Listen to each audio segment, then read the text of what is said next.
علیکم ورحمۃ اللہ وبرکاتہ۔ درود پاک پڑھیں۔ اللہم صلی علی محمد وعلی آل محمد کما صلیت علی ابراہیم وعلی آل ابراہیم انک حمید مجید۔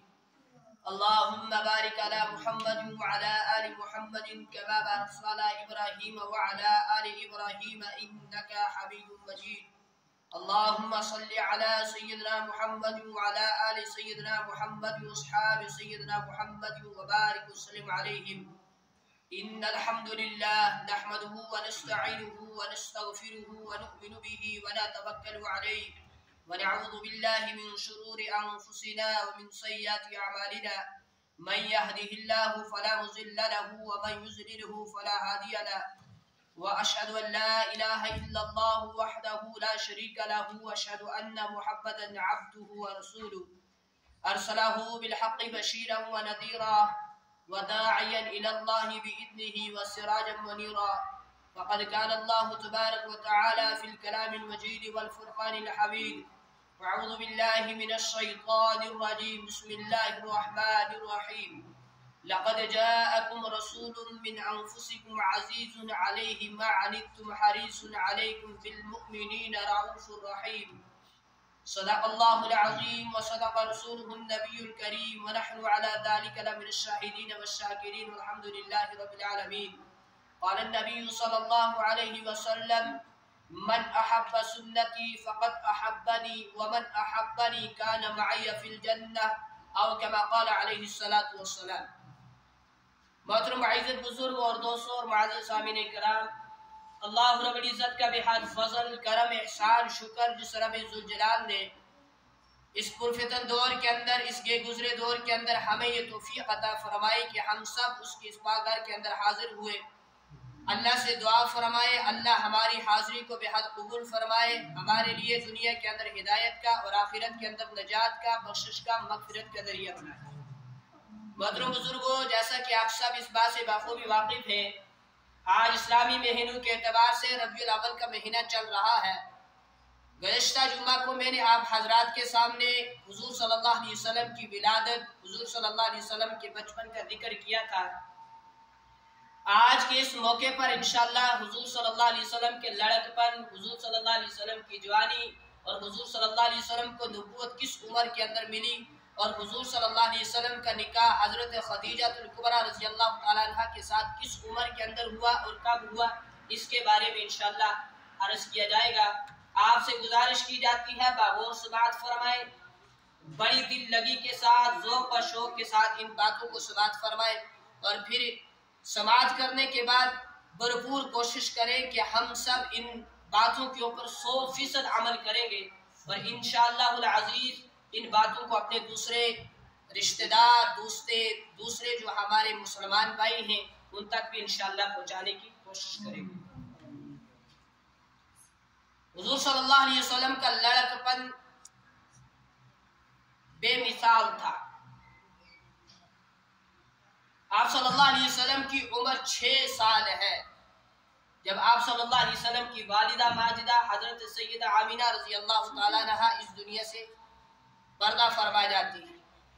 تمام اہل اسلام کا، تمام ایمان والوں کا عقیدہ اور ایمان یہی ہے کہ حضور صلی اللہ علیہ وسلم کے ذکر سے بہتر کسی کا ذکر نہیں۔ تو حضور صلی اللہ علیہ وسلم کا بچپن کیسے گزرا، لڑکپن کیسے گزرا، جوانی کیسے گزری، نکاح حضرت خدیجہ الکبریٰ کے ساتھ کیسے ہوا اور آپ کو نبوت کس عمر کے اندر ہوئی، ان کے بارے میں انشاءاللہ آج ہم بات کریں گے۔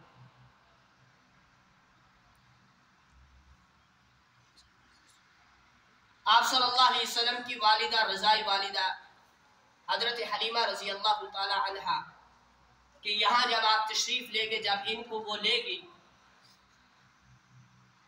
2 یا 3 سال کے بعد جب ان کو واپس حضرت آمنہ رضی اللہ تعالی عنہ کے پاس چھوڑ دیا تو آپ کی حقیقی والدہ حضرت آمنہ رضی اللہ تعالی عنہ اس دنیا سے چلی گئی۔ آپ علیہ السلام کی عمر اس وقت 6 سال تھی۔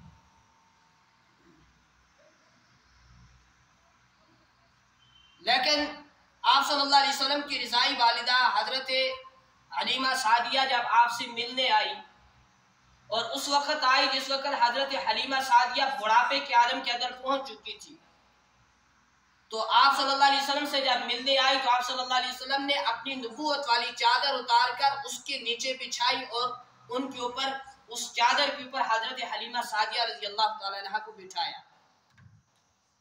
حالانکہ حلیمہ سعدیہ حضور صلی اللہ علیہ وسلم کی سگی والدہ نہیں ہے، رضائی والدہ ہے. آپ کو انہوں نے جنم نہیں دیا بلکہ صرف دودھ پلایا، آپ کی پرورش کی ہے. ان کے ساتھ اتنا اچھا سلوک، اتنا اچھا برتاؤ کہ جب ملنے آئی اپنی چادر اتار کر نیچے بچھائی اور اس کے اوپر حضرت حلیمہ کو بٹھایا. صحابہ نے اور بہت دیر تک حضور صلی اللہ علیہ وسلم بڑی نیاز مندی کے ساتھ اس بوڑھی عورت کی باتیں سنتے رہے. صحابہ نے عرض کیا یا رسول اللہ صلی اللہ علیہ وسلم، عورتیں تو آپ کی خدمت کے اندر اور بھی بڑی آتی ہیں، اس عورت پر تو آپ نے جان ہی قربان کر دی. آپ صلی اللہ علیہ وسلم نے فرمایا یہ میری ماں ہے، ماں، اس نے مجھے دودھ پلایا ہے. حلیمہ سعدیہ حقیقی والدہ نہیں تھی، رضائی والدہ تھی، اس کے ساتھ اتنا اچھا سلوک تھا. اور آپ صلی اللہ علیہ وسلم نے فرمایا الجنت تحت اقدام الامہات، جنت ماں کے پیر کے نیچے ہے. اب اس بات سے ہم اندازہ لگائیں کہ جو آپ صلی اللہ علیہ وسلم کی رضائی والدہ ہے، جس نے صرف دودھ دیا ہے، دودھ پلایا ہے، جنم نہیں دیا، اس کے ساتھ اتنا اچھا سلوک، اتنا اچھا برتاؤ ہے، تو پھر حقیقی والدہ کے ساتھ کیا ہو؟ آپ صلی اللہ علیہ وسلم فرمایا کرتے تھے کاش میرے ماں باپ زندہ ہوتے، اور نہیں میری ماں ہی زندہ ہوتی، ہمیشہ نماز کے لیے مصلی پر کھڑا ہوتا، میں سورہ فاتحہ پڑھ رہا ہوتا، ادھر سے میرے گھر کی کھڑکی کھلتی، اس کھڑکی سے میری ماں مجھے آواز دیتی بیٹا محمد، تو میں اپنی ماں کے خاطر نماز توڑ دیتا اور اسے جواب دیتا لبیک میری ماں، بتاؤ میں حاضر ہوں. یہ ادب و احترام رہا ہے اولادوں کی نظر میں آج ماں باپ کے لیے. تو خیر ہم یہ عرض کر رہے تھے کہ حضور صلی اللہ علیہ وسلم کی 6 سال عمر تھی جب آپ کی والدہ حضرت آمنہ رضی اللہ تعالیٰ عنہ اس دنیا کو چھوڑ گئی. پھر آپ کی پرورش آپ کے دادا حضرت عبد المطلب فرما رہے تھے. پھر 8 سال کی عمر ہوئی تو دادا بھی اس دنیا سے چلے گئے. اس کے بعد آپ کی پرورش ابو طالب آپ کے چچا فرما رہے تھے. کتابوں کے اندر لکھا ہوا ہے آپ صلی اللہ علیہ وسلم کا معجزہ. جب آپ صلی اللہ علیہ وسلم بالکل بچپن کے اندر تھے، معجزہ لکھا ہوا ہے کہ آپ صلی اللہ علیہ وسلم کا سطر کبھی کھلا نہیں، جب کبھی کھل جاتا ایک غائب سے ہاتھ نمودار ہوتا، اس کے اوپر سطر دے دیتا، پردہ کر دیتا. آپ صلی اللہ علیہ وسلم کو کبھی کسی نے ننگی حالت میں نہیں دیکھا، نہ ہی بچپن میں نہ ہی جوانی میں. جس آدمی کا باپ فوت ہو جائے اسے ہمارے یہاں کہتے ہیں جب انسان بڑھاپے کو پہنچ جائے، جب بھی اس کا والد چلا جائے تو لوگ کہتے ہیں یہ یتیم ہو گیا. اسلام کی اصطلاح کے اندر یہ بات بالکل غلط ہے. اسلام کی اصطلاح کے اندر یتیم اسے کہا گیا جب بچہ نابالغ کے اندر ہو، اس وقت اس کا باپ دنیا سے چلا جائے اسے یتیم کہا گیا. لیکن جب وہ بلوغت کی عمر کو چھو دے، بلوغت کی عمر کو پہنچ جائے، اس کے بعد اس کے ماں باپ مرتے ہیں، تو اسلام کی اصطلاح کے اندر اس کو یتیم نہیں کہا گیا. جب نابالغی ختم تو پھر یتیمی بھی ختم. آپ صلی اللہ علیہ وسلم حضرت حلیمہ سعدیہ کے یہاں تھے. آپ صلی اللہ علیہ وسلم، میں نے اکثر و بیشتر یہ بات کہی ہوگی کہ آپ صلی اللہ علیہ وسلم ہمیشہ دائیں طرف کا دودھ پیتے تھے. حلیمہ سعدیہ کا دودھ کس سائڈ کا پیتے تھے؟ دائیں طرف کا. بائیں طرف اپنے رضائی بھائی کا حصہ چھوڑتے تھے. جب کبھی حلیمہ سعدیہ محبت کے جوش کے اندر آ کر آپ صلی اللہ علیہ وسلم کو بائیں طرف کا دودھ بھی پلانا چاہتی تھی، آپ صلی اللہ علیہ وسلم بائیں طرف منہ نہیں لگاتے تھے، اپنے رضائی بھائی کا حصہ چھوڑتے تھے. علماء نے لکھا ہے اس کی کیا وجہ ہے؟ علماء نے لکھا ہے کہ نبی ماں کے پیٹ سے ہی معصوم پیدا ہوتا ہے اور شعور نبوت لے کر پیدا ہوتا ہے. یہاں نبی علیہ الصلوۃ والسلام بالکل چھوٹے ہیں، بچپن کے اندر ہیں، ابھی دودھ پی رہے ہیں، کسی کا حق نہیں مار رہے. یہاں ہم اتنے بڑے بڑے ہوئے ہیں، اتنی عمروں کو پہنچ چکے ہیں، پھر بھی دوسروں کا حق ہڑپ کر رہے ہیں. اللہ حفاظت فرمائے، اللہ دین کی صحیح سمجھ عطا فرمائے. ایک ہوتا ہے معصوم، ایک ہوتا ہے محفوظ، اس کے اندر فرق ہے. معصوم اسے کہا گیا جس کے پاس گناہ نہ آتا ہو، محفوظ اسے کہا گیا جو گناہ کے پاس نہ جاتا ہو۔ معصوم میں اور محفوظ میں فرق ہے۔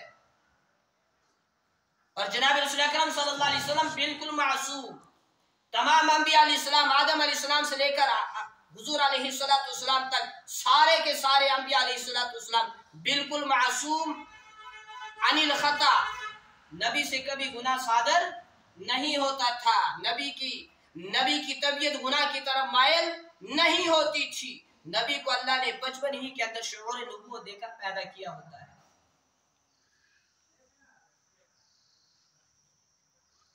آپ کی عمر 12 سال کو ہوئی، آپ کے سکے چچا ابو طالب آپ کو لے کر ساتھ ملک شام گئے، سفر کیا تجارت کی غرض سے۔ ابو طالب بالکل غریب تھے، مکہ سے اپنا سامان لے جاتے اور وہاں ملک شام کے اندر فروخت کرتے، بیچتے، اس سے پیسہ جو ملتا، اس سے جو نفع ہوتا، اس سے اپنے اخراجات پورے فرماتے۔ آپ صلی اللہ علیہ وسلم کی عمر 12 سال ہے، اپنے بیٹے اپنے بھتیجے سے فرمایا، بھتیجے آپ بھی میرے ساتھ چلو، آپ کی سیر ہو جائے گی۔ یہ نہیں پتا چلا کہ آگے جا کر کیا عجیب حالات پیش آئیں گے۔ کہا آپ میرے ساتھ چلو، آپ کی سیر ہو جائے گی۔ یہ قافلہ روانہ ہوا اور وہاں پہنچا تو وہاں ایک عیسائی راہب تھا، بڑا عالم تھا اس وقت کا۔ اس نے دیکھا دور سے قافلہ آ رہا ہے، اس قافلے کے اندر ایک 12 سال کا معصوم بچہ ہے جس کا چہرہ بڑا ہی خوبصورت ہے۔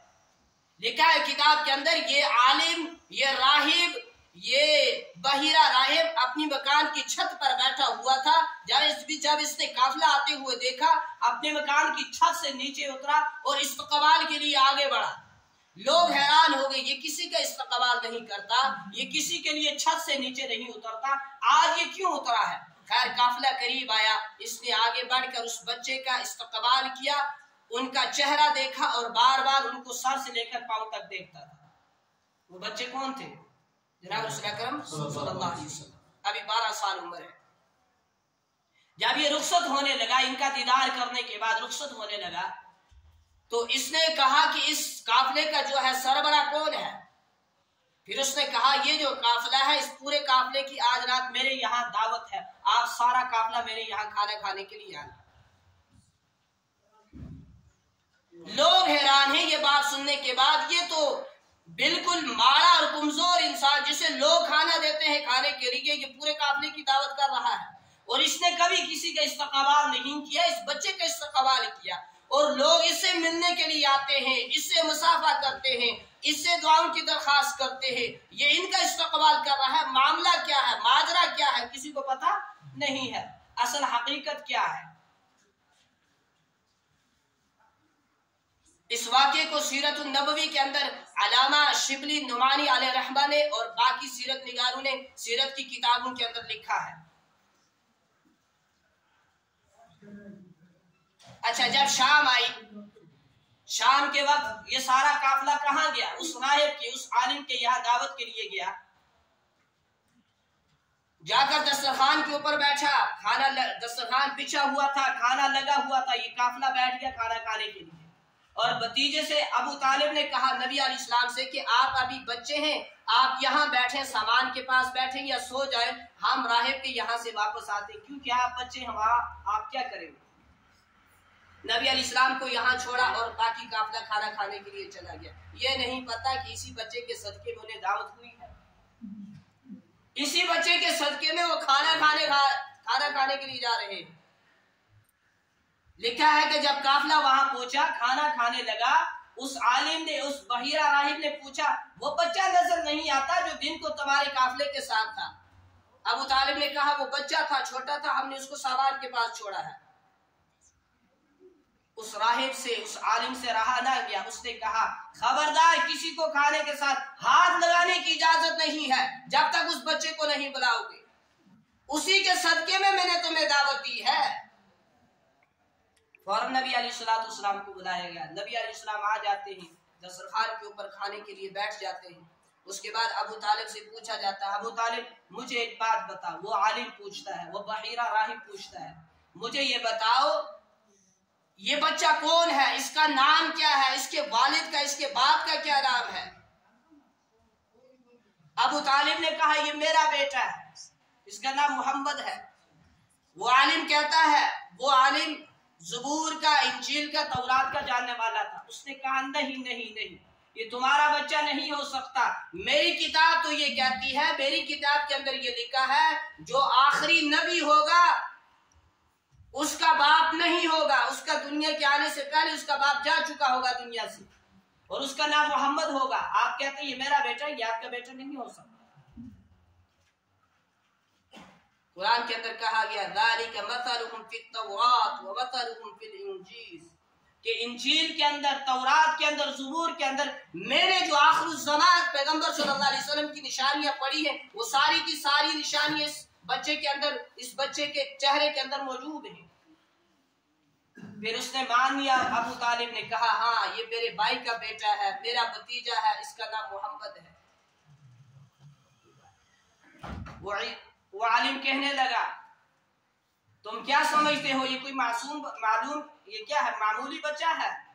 یہ عام بچہ نہیں ہے، بڑا خاص ہے، یہ وقت کا نبی ہے، یہ آخر الزمان ہے، یہ پیغمبر ہے، یہ لوگوں کا بھی امام ہے اور انبیاء علیہ السلام کا بھی امام ہے، آپ اسے معمولی سمجھتے ہیں۔ اور ابو طالب سے کہا میں تمہیں مشورہ دیتا ہوں یہاں سے آگے اسے مت لے جاؤ، یہودی لوگ اس کو دے کر اسے نقصان پہنچائیں گے، یہاں سے آگے اس کو مت لے کر جاؤ۔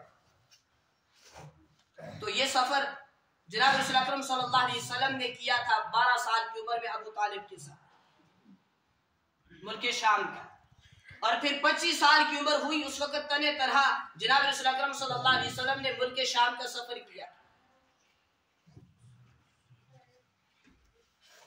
مکہ کے اندر ایک بڑی مشہور خاتون تھی حضرت خدیجہ الکبریٰ رضی اللہ تعالیٰ عنہ، بڑی امیر ترین، اس نے آپ صلی اللہ علیہ وسلم کی شہرت سنی تھی کہ قریش کے اندر ایک بچہ ہے جو بڑا خوبصورت ہے، بڑا حسین و جمیل ہے، جو کبھی جھوٹ نہیں بولتا، کبھی دھوکہ نہیں دیتا، بڑا اچھا ہے۔ بلایا حضور علیہ السلام کو حضرت خدیجہ الکبریٰ نے، کہا میں نے آپ کی شہرت سنی ہے، میرا دل چاہتا ہے آپ میرا بھی سامان لے جائیں، مال لے جائیں، ملک شام کے اندر فروخت کر کے آئے، بیچ کر آئے، اور ہاں اس سے جو نفع ہوگا یعنی اس سے جو قیمت آئے گی، جو رقم آئے گی، وہ نفس آپ کا ہے، نفس میرا ہے، میرا دل چاہتا ہے میرا مال لے جائے۔ حضور علیہ السلام نے فرمایا میں یہ مال لینے کے لیے تیار ہوں۔ آپ صلی اللہ علیہ وسلم کے ساتھ آپ کے غلام بھی تھا، میسرہ جس کا نام تھا۔ آپ سامان لے کر روانہ ہوئے، رستے کے اندر پہنچتے ہیں، قربان جائے ان راہوں پر جن راہوں پر میرا اور آپ کا نبی گزرا تھا، ان رستوں پر قربان جائے، اس دھرتی کے حصے پر قربان جائے جس دھرتی پر جناب رسول اکرم صلی اللہ علیہ وسلم کے پاک قدم لگے تھے، اس مٹی پر قربان جائے جو مٹی حضور صلی اللہ علیہ وسلم کے پاؤں کی نیچے آئی تھی۔ رستے کے اندر پہنچتے ہیں، بارش ہو جاتی ہے، بارش ہونے کی وجہ سے سامان گیلا ہو جاتا ہے۔ جب آپ صلی اللہ علیہ وسلم ملک شام پہنچے تو پہلے ہی اعلان کیا۔ علامہ شبلی علیہ رحمہ فرماتے ہیں جب آپ صلی اللہ علیہ وسلم اس کے اندر ملک شام کے اندر پہنچے تو اس غلہ منڈی کے اندر اعلان کیا، کہا کہ ہم رستے سے آ رہے تھے، بارش ہوئی، بارش ہونے کی وجہ سے ہمارا کچھ سامان اس کے اندر تھا، وہ گندم وغیرہ تھا اور کھجوریں تھی، کہا آدھی خشک ہیں آدھی گیلی ہو چکی ہیں، تو ہم ان کی الگ الگ ریٹ لگائیں گے، خشک کی الگ لگے گی اور گیلے کی الگ لگے گی۔ پورے منڈی والے حیران ہیں، ایسا تاجر تو ایسے پہلے کبھی نہیں آیا۔ آج کے تاجر تو اللہ حفاظت فرمائے مال بیچنے کے لیے جھوٹی جھوٹی تعریفیں بھی کرتے ہیں، قسمیں بھی کھاتے ہیں، اور وہ تعریفیں بھی کرتے ہیں، وہ خصوصیت بھی بیان کرتے ہیں جس میں پائی ہی نہیں جاتی۔ لوگ حیران ہیں، ایسا تاجر ہم نے اس سے پہلے کبھی نہیں دیکھا، یہاں پر جو بھی آتا تھا ایسا کبھی نہیں کرتا تھا۔ پوری غلہ منڈی کے اندر حضور صلی اللہ علیہ وسلم کے نام کے چرچے ہونے لگے، تعریفیں ہونے لگی، لوگ سوچنے لگے یہ کون ہے۔ ساتھ میں تھا ان کا خادم بھی تھا، غلام تھا، میسرہ۔ جب واپس آتے ہیں سامان بیچ کر تو حدیث کے اندر لکھا ہوا ہے آپ صلی اللہ علیہ وسلم سب سے پہلے گھر نہیں گئے، گھر جانے کے بجائے سب سے پہلے خدیجہ الکبریٰ رضی اللہ تعالیٰ عنہ کے گھر گئے اور سارے سامان کا، سارے مال کا حساب دیا اور ایسا صاف دیا، ایسے ایک ایک روپے کا حساب دیا۔ حضرت خدیجہ الکبریٰ فرماتی ہیں میں نے بڑے بڑے تاجر دیکھے لیکن ایسا حساب کسی نے نہیں دیا جیسا حساب بالکل صاف دیا، حساب صاف دیا حضرت محمد عربی صلی اللہ علیہ وسلم نے۔ اپنے غلام سے پوچھتی ہیں حضرت خدیجہ الکبریٰ رضی اللہ تعالیٰ عنہ، آپ نے محمد صلی اللہ علیہ وسلم کو کیسا پایا؟ میسرہ کہتا ہے میں نے بہت بڑے تاجروں کے ساتھ سفر کیا، میں نے بڑے بڑے سفر کیے، میں نے کہیں سفر کیے، میں نے حضور صلی اللہ علیہ وسلم جیسا تاجر نہیں دیکھا، میں نے آپ صلی اللہ علیہ وسلم کے اندر برکتیں دیکھی۔ فرماتا ہے ان کا غلام میسرہ، آپ صلی اللہ علیہ وسلم کی میں نے برکتیں دیکھی، جب آپ صلی اللہ علیہ وسلم چلتے تھے آپ صلی اللہ علیہ وسلم کے اوپر دھوپ نہیں پڑتی تھی، بادل کے ایک چھوٹا سا ٹکڑا آپ صلی اللہ علیہ وسلم کے اوپر سایہ کرتا تھا، اور میں نے آپ کی ایسی برکتیں دیکھی، اور آپ صلی اللہ علیہ وسلم کا میں غلام تھا۔ کون کہتا ہے؟ میسرہ۔ اس کے باوجود پورے رستے کے اندر آپ صلی اللہ علیہ وسلم نے مجھے ذرا برابر تکلیف نہیں دی، اور میں دیکھتا تھا سفر کے اندر آپ صلی اللہ علیہ وسلم جانوروں کا بھی خیال رکھتے تھے، ان کو پانی پلاتے تھے، ان کو چارہ دیتے تھے، ان کو آرام کے لیے موقع دیتے تھے۔ یہ ساری باتیں سننے کے بعد حضرت خدیجہ الکبریٰ بھی کہتی ہیں کہ میں نے بھی ایسا تاجر آج تک کبھی نہیں دیکھا۔ حضرت حسان بن ثابت رضی اللہ تعالیٰ عنہ فرماتے ہیں وَأَحْسَنُ مِنْكَ لَمْ تَرَ قَطُّ عَيْنِي، آپ جیسا حسین میری آنکھ نے نہیں دیکھا۔ وَأَجْمَلُ مِنْكَ لَمْ تَلِدِ النِّسَاءُ، آپ جیسا کسی ماں نے جنا ہی نہیں۔ خُلِقْتَ مُبَرَّعًا مِنْ كُلِّ عَيْبٍ، آپ کو بغیر عیب کے بنایا گیا تھا۔ كَأَنَّكَ قَدْ خُلِقْتَ كَمَا تَشَاءُ، ایسا لگتا تھا آپ کو ایسا بنایا گیا جیسا آپ چاہتے تھے۔ وَأَحْسَنُ مِنْكَ لَمْ تَرَ قَطُّ عَيْنِي وَأَجْمَلُ مِنْكَ لَمْ تَلِدِ النِّسَاءُ خُلِقْتَ مُبَرَّعًا مِنْ كُلِّ عَيْبٍ كَأَنَّكَ قَدْ خُلِقْتَ كَمَا تَشَاءُ۔